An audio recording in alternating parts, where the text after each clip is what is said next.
Ja ku jemi rikthyer në studio, do i themi mirëmëngjes Ministres për Sipermarrjen Sonila Qato, mirëmëngjes dhe mirëserdhje. Faleminderit që rikthesh në studion ton, po si do ta përcaktonit momentalisht klimën e biznesit në vend? Klima e biznesit në vend vazhdon që të ketë dinamikën e saj, sigurisht ne si qeveri edhe të gjitha institucionet të cilat janë përgjegjëse dhe kanë marrë përsipër përgjegjësinë për të ndikuar pozitivisht në klimën e biznesit, janë duke punuar në mënyrë intensive dhe në fakt e gjithë puna që ka ndodhur këtë vit do ta tregoj edhe raportin të cilën ne e presim në muajin nëntor, dhjetor, i Doing Business, i cili duhet të rankojë Shqipërinë dhe të gjitha pritshmëritë tona janë që këtë vit, krahasimisht me vitin e kaluar, Shqipëria të rankohet në një vend më të lartë se sa një vit më parë. Ndërkohë, gjatë gjithë këtij viti, ne kemi krijuar instrumenta të reja në funksion të mirë qeverisjes dhe të përmirësimit të klimës së biznesit në vend dhe jo pa shkak edhe zyra e Ministrit të Shtetit për Mbrojtjen e Sipermarrjes ka marrë përsipër që të ketë një ndikim, le të themi, pozitiv në përmirësimin e këtij klimi nëpërmjet kryerjes së sondazheve të ndryshme në raport me çfarë mendojnë sipermarrësit dhe biznesi në lidhje me këtë klimë, apo edhe në raport me të gjitha tryezat e konsultimit që ne kemi bërë, diskutimet e shumta me grupet e interesit, të gjitha këto në funksion të përmirësimit të klimës së biznesit në vend. Përveç politikës së uljes së taksave, çfarë tjetër ka të ndryshe që ne kemi pritshmëri më pozitive për raportin në nëntor, dhe që themi që klima e biznesit është përmirësuar, qoftë edhe krahasuar me një vit më parë? Është e gjitha një imazh tjetër të cilat duam t'i japim mënyrës se si shteti funksionon në përballje me sipermarrjen private në vend dhe me investitorët e huaj. Në fakt, të flasësh për klimën e biznesit janë disa komponentë për të cilët klima matet. Dhe komponentët zakonisht janë të ndryshëm dhe her pas here edhe kur bëhet rankimi i komponentëve për matjen e klimës së biznesit në një vend, nga viti në vit ndonjëherë edhe ndryshon matjet apo instrumentat me të cilat ato maten. Por faktikisht gjatë gjithë sa periudhe janë miratuar gati është miratuar paketa fiskale e nëndorit të vitit 2017 dhe po përgatisim miratimin e paketës së re fiskale, të cilën urojmë që ta kalojmë sa më shpejt. Të gjitha këto kanë indikator të përmirësuar për sa i përket klimës së biznesit. Nuk është pak të diskutojmë faktin që gati 91% e bizneseve të vogla në vend përfitojnë nga ulja e tatimit mbi fitimi nga 15% në 5%. Janë 91% e këtyre bizneseve që përfitojnë nga kjo ulje dhe është shumë e rëndësishme sepse ndërkohë që ata e kanë taksën zero, ulet edhe tatimi mbi fitimi dhe kjo është praktikisht një frymarrje shumë e madhe për biznesin e vogël në vend. Ndërkohë që në fushën e energjetikës dhe e motivimit, le të themi promovimit të energjive alternative, kemi ulur edhe aty taksat dhe tarifat përsa i përket pajisjeve teknologjike, mjeteve dhe makinerive të cilat përdorin në këtë fushë dhe i kemi vendosur në paketën e re fiskale një vëmendje të shtuar nxitjes së agrobiznesit në vend, një komponent ky shumë i rëndësishëm për të cilën ne kemi kthyer në prioritet dhe në strategji për zhvillimin ekonomik të zonave rurale në vend, në të cilën të gjithë sipermarrësit të cilët do të marrin përsipër të ngrejnë struktura në agrobiznes, do të përjashtohen nga taksa e ndikimit në infrastrukturë dhe nga ulja e tatimit mbi fitimin nga 15% në 5%. Të gjitha këto masa që ju keni marrë tek një rritje e investimeve të huaja, se opozita gjithmonë e ka kryefjalë të saj, mungojnë investimet e huaja. Në fakt, kjo është retorik, le të themi, opozitës dhe gjithmonë do ta dëgjojmë sa do mirë të punoj qeveria, gjithmonë do ketë një kundërshtar apo argumenta kundër për punën që jemi duke bërë. Por këto nuk janë argumenta të cilat qëndrojnë. Për hir të së vërtetës, në tremujorin e parë të vitit 2018, investimet e huaja direkte janë rritur në masën 62%, në një vlerë rreth 280 milion euro më shumë investime të shtuara dhe ne kemi pretendimin që në fund të këtij viti të rritet edhe më tej investimet e huaja direkte në vendin tonë. Në fakt, vëmendja e investitorëve të huaj në Shqipëri sapo vjen edhe poshtohet. Një dëshmi të tillë mund ta jap edhe personalisht për shkak të pozicionit që kam në këtë qeveri, ku jam në kontakte të drejtpërdrejta me çdo investitor të huaj i cili kërkon të investojë në vendin tonë. Në cilët sektorë? Cili është investitori më jemi bërë shumë atraktiv. Po, jemi një vend shumë atraktiv në fushën e turizmit së fundi. Paketa fiskale miratuar në muajin nëntor, i cili lehtësonte në mënyrën fiskale, në mënyrën më të madhe të mundshme investimet në turizëm, dhe sidomos në strukturat e turizmit elitar, por së fundmi dhe objektivi ynë për të ndihmuar edhe turizmin në agroturizëm, le të themi, kjo e bën Shqipërinë shumë interesant për ata investitorë të cilët kanë kapitale dhe duan të investojnë në një vend me këtë potencial natyror që ka Shqipëria nga njëra anë, por dhe këtë mundësi fiskale që ju ofrojnë investitorët të huaj nga krau tjetër. Ndërkohë, kemi shumë kërkesa në fushën e energjisë rinovueshme. Vlerësohemi si një vend i cili ka një legjislacion optimal në vendin në funksionim të energjisë rinovueshme në vend. Dhe sidomos kemi dhe kërkesa për të investuar në fushën e bujqësisë, dhe kjo është një risi, sepse tashmë kemi investitorë konkret të cilët kanë, le të themi, marrin përsipër të kryen investime dhe angazhime konkrete për të investuar në fushën e bujqësisë. Kemi emra konkrete edhe në turizëm të cilët do t'i bënin nder Shqipërisë, emra të mëdhenj të cilët shumë shpejt keni për të dëgjuar emra të rëndësishëm në fushën e turizmit, sidomos në fushën e hotelerisë elitare me 4-5 yje, sepse tashmë nga muaji nëntor deri më sot edhe Ministria e Përgjegjësisë, që është ajo e turizmit dhe mjedisit, ka vazhduar punën e saj intensive për lançimin e këtij projekti dhe të kësaj strategjie të re dhe thithjen e investitorëve të huaj për të aplikuar në vend. Dhe gjithmonë investimet kanë për të qenë një burim korrent i të ardhurave në buxhetin e shtetit për vendin tonë. Prandaj kemi dhe një pritshmëri që fundi i vitit do të shënojë dhe rritje të investimeve të huaja. Mirë, taksat dhe këto lehtësirat që u japim në këtyre për agroturizmin, po u zgjidhim në atë çështjen që në fakt është gangren për gjithë shqiptarët, çështjen e pronës, pronësinë mbi tokën. U zgjidh shteti, u lehtëson atij që do të investojë në agroturizëm për shembull, se kam përshtypjen ka edhe aty një ngërç, ai do përplaset edhe me fshatarin që thotë mua ma ka lënë babai, u di unë se i dëgjojmë rëndom. Ne dhe ardhur edhe nga përvoja që kishëm parë, e kete më të ndeshme të çështjen. Ne jemi shumë të vetëdijshëm mbi çështjen dhe problematikën e pronave në vendin tonë dhe në çdo hapësirë të mundshme diskutojmë këtë element si një nga elementët më të rëndësishëm të cilët ndikon në mënyrë të drejtpërdrejtë në nxitjen e investimeve të huaja apo dhe vendase në vendin tonë. Por fatmirësisht e rregulluar me ligjin për investime strategjike dhe me një iniciativë të re që jemi duke marrë për rishikimin e këtij kuadri ligjor, i cili le të themi nxit edhe më shumë investimet e huaja dhe vendase në vendin tonë.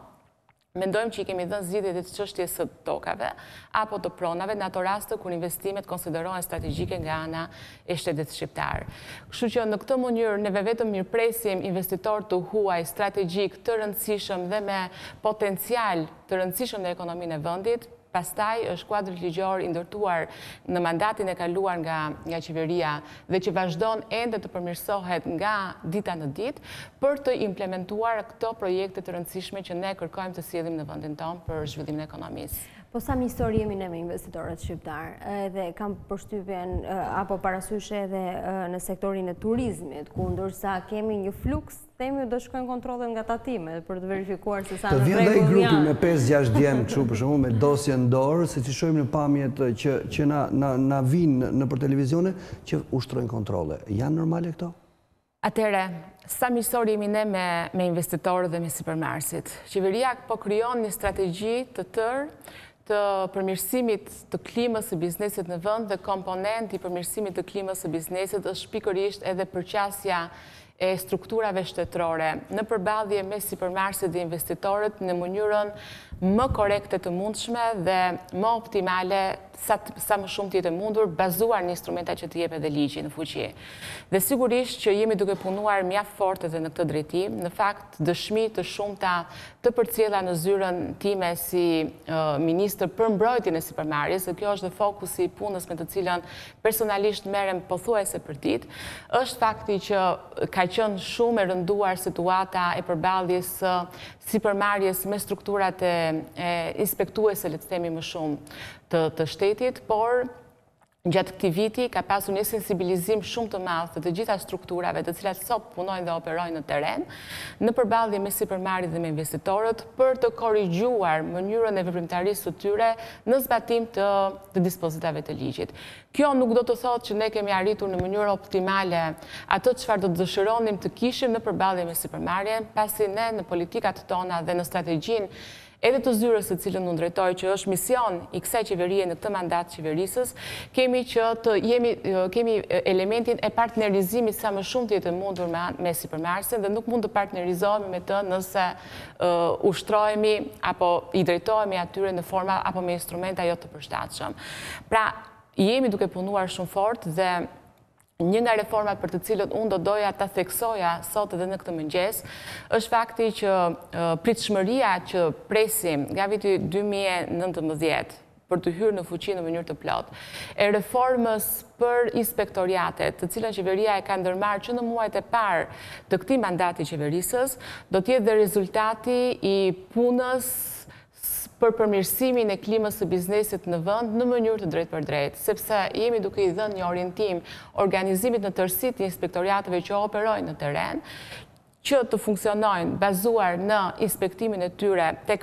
këshillimi së pari, tek lënia e një mundësie për të korrigjuar Sipermarrjet në rast në konstatimeve të atyre gabimeve të cilat konsiderohen të lehta apo padashje, ashtu sikurse i konsideron dhe kodi i procedurave administrative apo nga mosnjoja, dhe më pas në operimin apo implementimin e aspekteve penalizuese të cilat përcakton ligji apo të gjobave. Me këto aspekte penalizuese, muaj më parë keni thënë që janë 11.000 gjoba që biznesit janë vënë për statusin aktiv, pasiv. Ç'ndodh ndodh me to? Që do të hiqen, keni thënë. Ç'ndodh me to gjoba sot? Kjo është ishte një projekt, le të themi, i cili u implementua me sukses. Në fakt, për të vërtetës ka qenë dhe një nga rastet e para, të cilën zyra e Ministrit të Shtetit për mbrojtjen e Sipermarrjes e ka marrë dhe ka vënë në operim, le të themi, ka qenë një nga ankesat e para të marra nga Shoqata e Bashkimit të Tregtarëve të Shqipërisë, të cilët me shumë të drejtë paraqiten nga pikpamja proceduriale e zbatimit të kodit të procedurave tatimore disa paregullsi në ndjekjen e këtyre procedurave, mbi të cilën ne bazuam një argument ligjor drejtuar Ministrisë së Financave dhe organeve kompetente brenda kësaj ministrie që kishin në dorë rishqyrtimin e kësaj mase të gjobave, në mënyrë për të rishikuar dhe apeluar të gjitha ato subjekte të cilët kishin qenë subjekt i aplikimit të këtyre gjobave. Dhe të gjithë subjektet të cilët ishin subjektet tatimor, pra le të themi, të cilët ishin objekt i kësaj tërësie të këtyre gjobave, arritën të përjashtoheshin, le të themi, apo të faleshin përmes Komisionit të Apelimit të gjobave nga kjo procedurë. Pra është një histori e mbyllur, por jo vetëm kaq. Neve sugjeruam edhe Drejtorisë së Përgjithshme të Tatimeve që të korrigjonin procedurën e ndjekur deri në atë kohë, në mënyrë që vitin e ardhshëm, kur të bëhet e njëjta procedurë e rishikimit nga sistemi, të mos ketë të njëjtën operim siç ndodhi një vit më parë. Cili është qëllimi i pyetësorit për biznesin? Vinë ky feedback nga biznesi vjen nëpërmjet ty pyetësori? Absolutisht që po. Ne shpeshherë aplikojmë pyetësore për biznesit, pikërisht së pari një për të matur klimën e momentit të biznesit, çfarë mendimi ka biznesi në mënyrën se si administrata shtetërore operon në karshi Sipermarrjes dhe investitorëve të huaj apo vendas në vend, dhe ne në mënyrë periodike përpilojmë raporte mbi bazën e çfarë konkluzionit sjellim pyetësorët e aplikuar, të cilat ja çojmë në përgjegjësi, le të themi, të gjitha ministrive të linjës për të vetë korrigjuar në raport me konkluzionin e këtyre pyetësorëve. Na kanë dalë shumë të suksesshëm deri tani në kuptimin e masave të marra respektivisht për të përmirësuar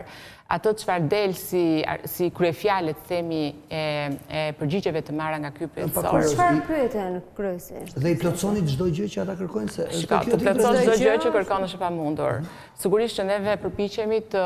rregularizojmë ato mjediset të cilët prekin në mënyrë të përgjithshme të gjitha bizneset ose një numër të madh biznesesh të konsideruara. Ne duam të ndajmë gjërat në dy aspekte kryesore. Një nga funksionet e zyrës në të cilën unë drejtoj është të merremi me çdo ankesë konkrete që mund të kenë Sipermarrjet. Dhe këtu merremi individualisht me Sipermarrjen, duke ja zgjidhur ose duke u përpjekur për të zgjidhur apo sqaruar procesin apo procedurën të cilën ai e ka shqetësuese apo problematike. Ndërsa pyetësorët janë për një qëllim më të përgjithshëm. Pyetësorët na shërbejnë ne për të kuptuar se në çfarë pozicioni apo raporti ndodhemi sot në përballje me Sipermarrjen dhe me biznesin dhe çfarë janë ato procedura të administratës publike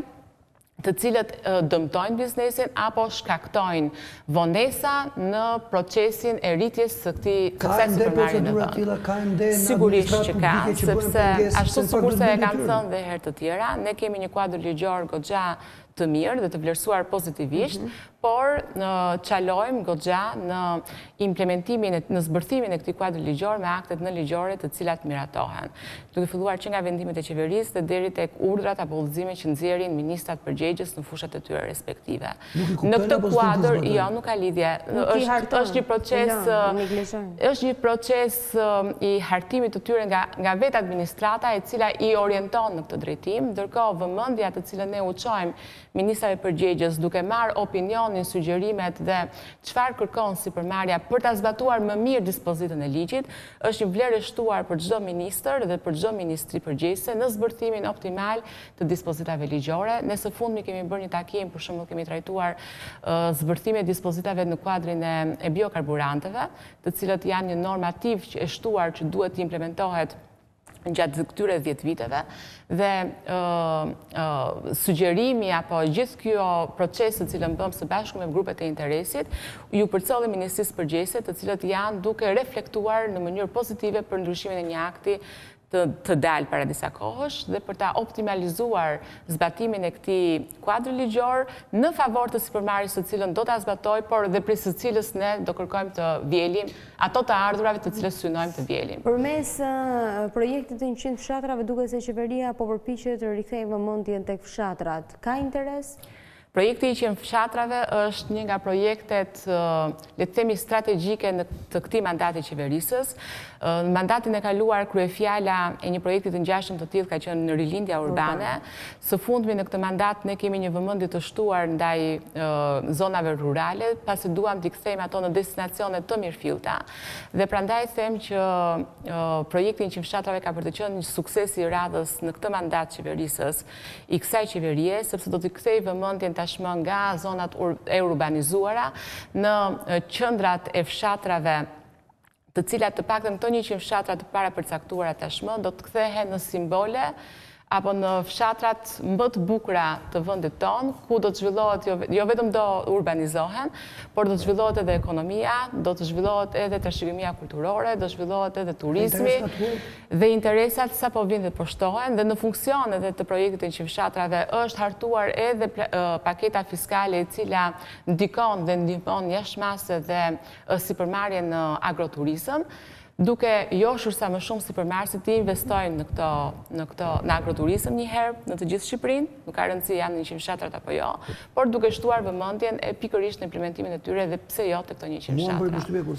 kur thatë pak më parë që nëse është investitor strategjik i hapen të gjitha dyert dhe lekcirat janë pafund. Çfarë e bën investitorin strategjik të marrë të fitojë parave që investon? Janë shumë komponentë të cilët ndikojnë në përkufizimin e një investitori strategjik, por dy janë më të rëndësishme. Së pari, masa e parave direkte të cilat ai investon në ekonominë e vendit tonë dhe numri i punonjësve të cilën ai merr përsipër të siguroj gjatë aspektit të zbatimit të projektit të tyre dhe më pas gjatë zhvillimit të ekonomisë të cilën ai projekton dhe ndërton. Hapi radhës e Ministrisë, cili do të jetë? Ne kemi në fakt shumë plane për të vazhduar në misionin e nisur. Vazhdimisht kemi marrë përsipër disa, në të gjitha fushat pothuajse kemi rolën tonë, në fushën e ekonomisë, në fushën pa diskutim, por edhe në të gjitha